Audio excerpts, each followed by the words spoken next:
आब बरतिया के रतिया हो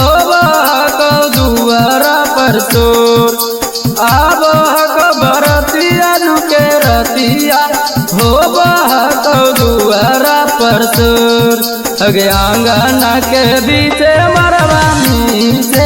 बैठा भी गेठी पहुना संगे जोर अगे आंगना के बीचे मरवानी से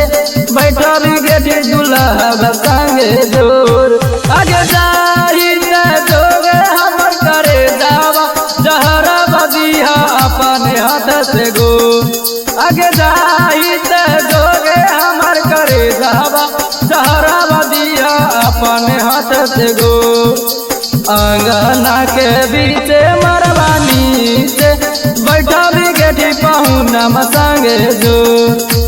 आंगना के बीचे मरवानी से बैठा भी गेठी दुल्हा संगे जो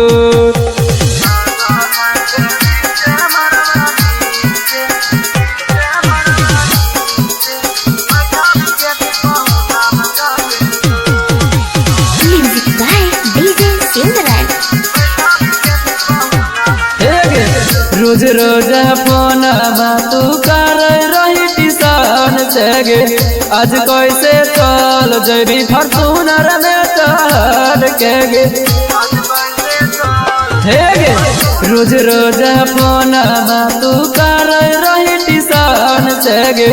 आज कैसे चल जबी फॉर्चूनर में चल के गे कैसे के देखबौ तोहर विदाई आखिया से गिरतौ झर झर लोर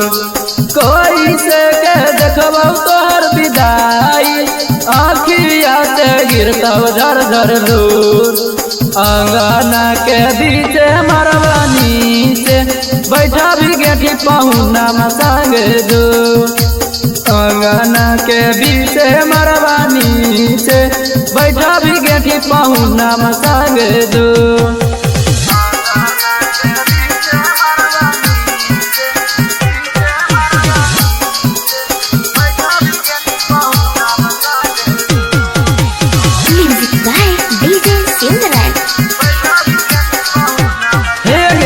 शादी के बाद पगली पहिले ना कहले हमरा के अपन खस्तू दूसरा मन समझ गे शादी के बाद पगली पहिले ना कहले हमरा के अपन खास दुश्मन समझ गे गोपाल सिंह गुलशन के पगली जैबी तू कैसे के ओकरा सो गोपाल सिंगर गुलशन के पगली जैबी तू ओकरा कैसे सो आंगना के बीचे मरवानी से बैठा भी गे पाहुना संगे जो आंगना के बीचे मरवानी से बैठा भी गेठी निरंजन संगे जो स्टूडियो अलौली खगड़िया।